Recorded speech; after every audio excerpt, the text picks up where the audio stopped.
Assalamualaikum warahmatullahi wabarakatuh Dun Sana, dimanapun berada teman-teman sahabat semuanya. Pagi ini kita akan lanjutkan bacaan kita tentang buku Quranic Law of Attraction.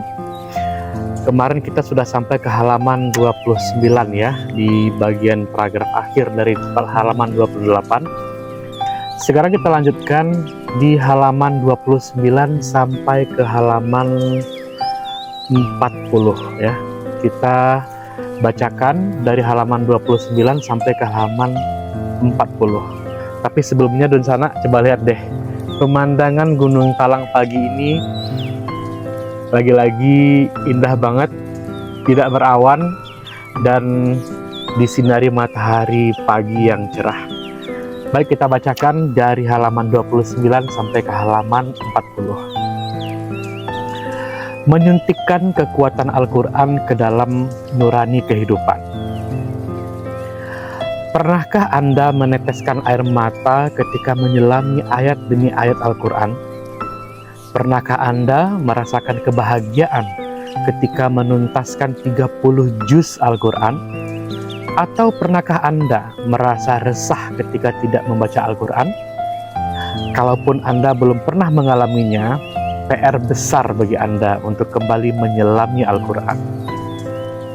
Kalaulah Anda sudah seringkali merasakan hal tersebut, selamat. Anda telah sedikit banyak menyuntikkan kekuatan Al-Quran di dalam diri Anda. Perlu kita pahami bersama, kekuatan Al-Quran mesti kita suntikkan ke dalam diri. Kemudian kita suntikkan dalam kehidupan kita. Mengapa demikian? Sejak dulu, Rasulullah Shallallahu Alaihi Wasallam telah memberikan anjuran untuk menjadikan Al-Quran sebagai jiwa kita. Bahkan Rasulullah sendiri berjiwa Al-Quran. Akhlak beliau adalah Al-Quran, kata Aisyah, diriwayatkan oleh Muslim. Dengan berjiwa Al-Quran, rahmat Allah akan senantiasa menyertai kehidupan kita. Dan ini adalah kitab Al-Quran yang kami turunkan dengan penuh berkah. Ikutilah, suntikkanlah, dan bertakwalah agar kamu mendapat rahmat. Al-Quran Surat Al-An'am, surat ke-6, ayat 155. Selain itu, salah satu alasan perlunya menyuntikkan Al-Quran ke dalam jiwa kita, yakni agar kita menjalani kehidupan dunia sesuai dengan hukum ketertarikan. Bukankah hukum ketertarikan adalah sunnatullah? Ia tunduk pada hukum-hukum Allah, design of God. Karena memang Allah lah yang mengatur segala hukum ketertarikan di alam semesta ini. Mengenai hal tersebut Allah bertutur, Dia menciptakan langit dan bumi dengan tujuan yang benar. Dia memasukkan malam atas siang dan memasukkan siang atas malam, dan menundukkan matahari dan bulan, masing-masing berjalan menurut waktu yang ditentukan. Ingatlah, Dialah yang maha mulia, maha pengampun. Al-Quran Surat Al-Zumar, surat ke-39 ayat 5. Pengaturan alam semesta ini sesuai dengan kehendak Allah. Seluruh kehidupan kita berada di dalam genggamannya. Hidup dan mati kita berada di bawah pengendaliannya. Bahkan kelangsungan alam ini berada di bawah penguasaannya. Oleh sebab itu, semakin kita mendekat diri kepadanya, semakin mudahlah kita mendapatkan apapun di alam semesta ini. Wajarlah kalau para ulama terdahulu selalu merasakan kebahagiaan ketika mereka berinteraksi dengan Al-Quran.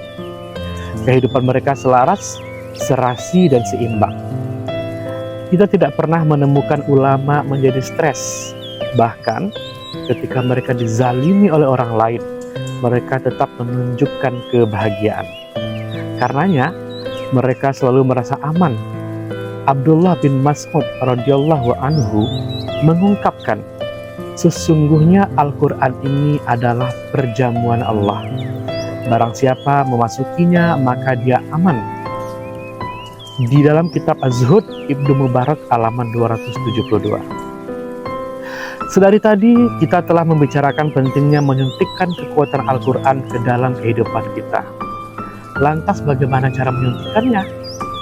Saya akan menjabarkannya di bagian selanjutnya. Silahkan ikuti terus pembahasan dalam buku ini. Insya Allah Anda akan menemukan jawabannya.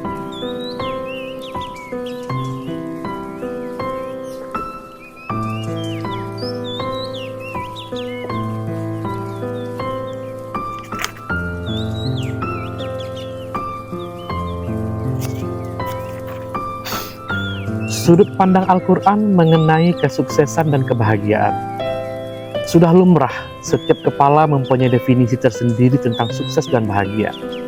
Karena kita terlahir dengan latar belakang yang berbeda-beda, lingkungan yang berbeda, dan kultur yang berbeda pula. Konteks tersebut sangat mempengaruhi. Akan tetapi, jujur saja, sukses dan bahagia seringkali salah kita artikan. Kita mendefinisikannya sebagai sesuai dengan kehendak diri kita. Kalau sudah begini, boleh jadi definisi sukses dan bahagia menurut kita mengikuti hawa nafsu saja.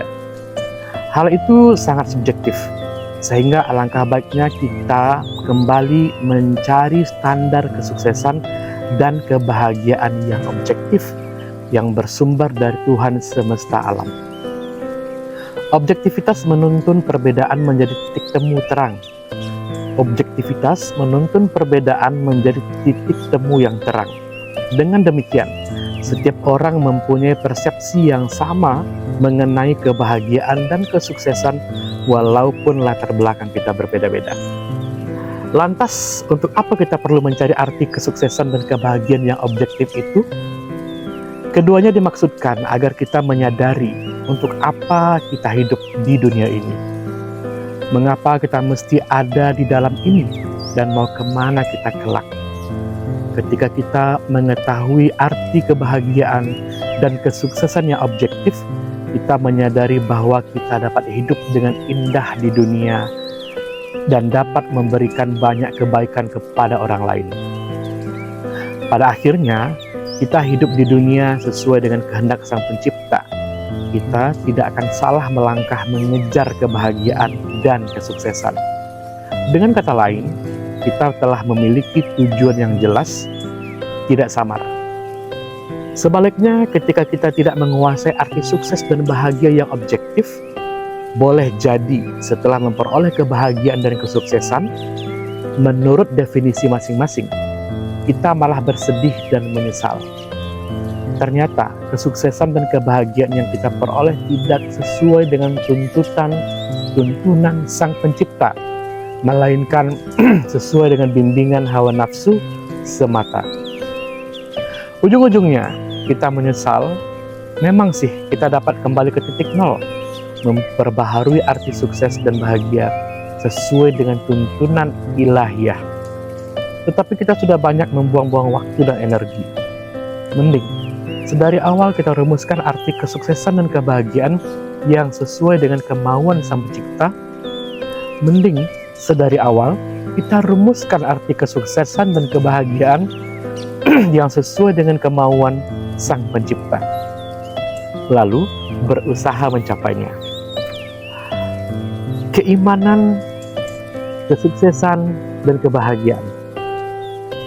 Kalau Anda membuka surah Al-Mu'minun, surat ke-23 ayat 1-11, Anda akan mendapati rahasia sukses terbesar. Allah mengawali ayat tersebut dengan ucapan, sungguh pasti beruntung orang yang beriman. Allah memberikan rumusan besar bahwa orang-orang berimanlah yang mendapatkan jaminan keberuntungan atau sukses dan kebahagiaan.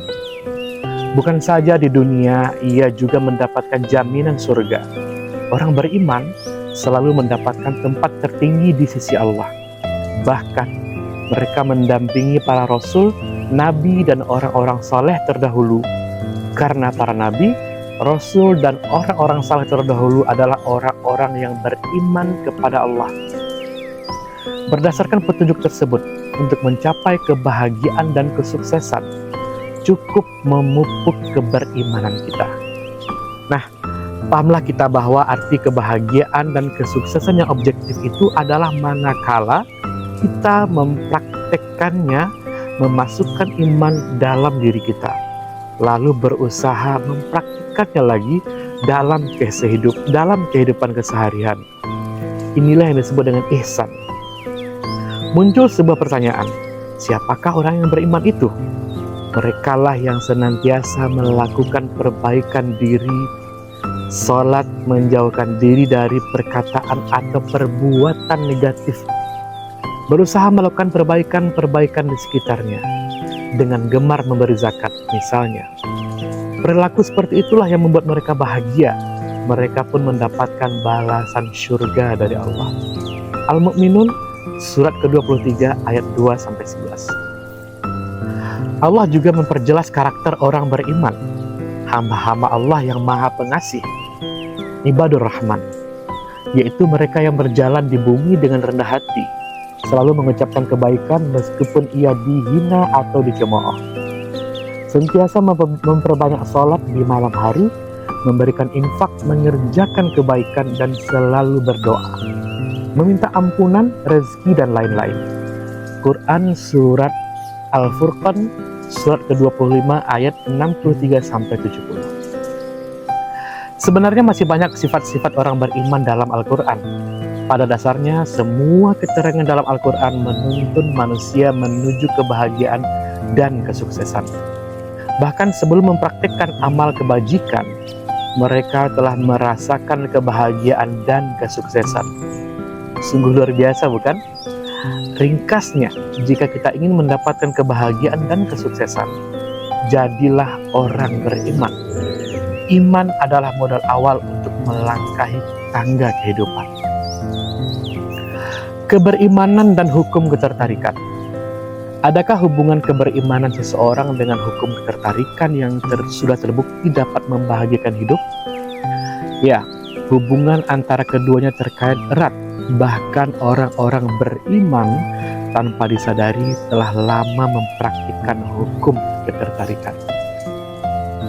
Dari hadis Nabi yang sahih dikatakan bahwa iman itu diyakini kuat-kuat dalam hati, diucapkan dengan lisan sesadar-sadarnya, dan diwujudkan dengan tindakan atau action. Kalau kita perhatikan ketiga komponen tersebut, ada yang sangat luar biasa, kan? Ungkapan Rasulullah SAW tersebut mengindikasikan bekerjanya hukum ketertarikan. Disinilah letak keluar biasaannya. Masa iya? Mari kita bahas. Diyakini kuat-kuat dalam hati. Ini mengindikasikan bahwa sebelum kita melakukan sesuatu atau berucap, sebaiknya yakini terlebih dahulu kebenaran atau manfaat apa yang akan kita katakan. Jangan sekali-kali mengatakan apa yang tidak kita yakini kebenarannya. Jangan pula mengatakan sesuatu yang tidak bermanfaat. Tanamkan kuat-kuat kebenaran dalam hati, karena hati atau perasaan adalah salah satu ujung tombak getaran positif atau negatif. Jika kita memiliki kebersihan hati, tazkiyatun nafs, kita pun semakin banyak memancarkan getaran positif ke alam sekitar atau orang lain. Getaran itu pun dikembalikan ke dalam diri kita sendiri, sesuai dengan hukum ketertarikan. Maka berhati-hatilah dengan hati, lembutkan dan cerdaskan dia. Diucapkan dengan lisan sesadar-sadarnya dan diwujudkan dengan tindakan atau action. Ucapan kita menunjukkan hati. Ucapan kita menunjukkan hati kita. Berhati-hatilah dengan mengatakan sesuatu dengan kata-kata yang dapat mempengaruhi. Mengatakan sesuatu karena kata-kata dapat mempengaruhi diri kita, bahkan hingga perbuatan kita. Orang yang selalu mengatakan bahwa dirinya tidak mampu, ia pun tidak akan mau mencoba. Orang yang selalu mengatakan bahwa dirinya tidak mampu, ia pun tidak akan mau mencoba. Ia takut berhadapan dengan kegagalan, sebab sebelum mencapai keinginannya, ia telah memancarkan perasaan negatif ke alam sekitar. Pancaran negatif itu akan dikembalikan kepada dirinya. Percaya bahwa apa yang Anda minta sudah menjadi milik Anda. miliki apa yang saya sebut sebagai iman yang teguh, percaya pada apa yang tidak kasat mata. Ini dikatakan oleh seorang Lisa Nichols dalam buku The Secret. Sebaliknya, mereka yang memotivasi diri dengan memasukkan kata-kata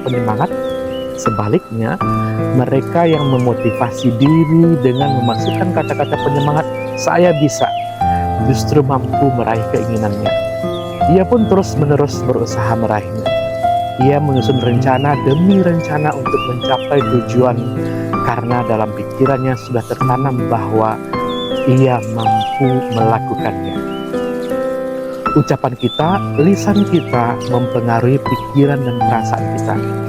Begitupun sebaliknya, pikiran dan perasaan kita mempengaruhi apa yang kita katakan. Selanjutnya, hal itu akan mempengaruhi apa yang kita lakukan. Orang-orang yang beriman harus laras antara pikiran dan perasaan, lisan dan tindakannya, setara antara kata dan laku. Orang yang beriman selalu memiliki perasaan, pikiran, lisan, dan tindakan positif. Dengan demikian, orang beriman selalu memancarkan getaran positif ke alam sekitar, orang lain, teman, saudara terdekat, dan lingkungan.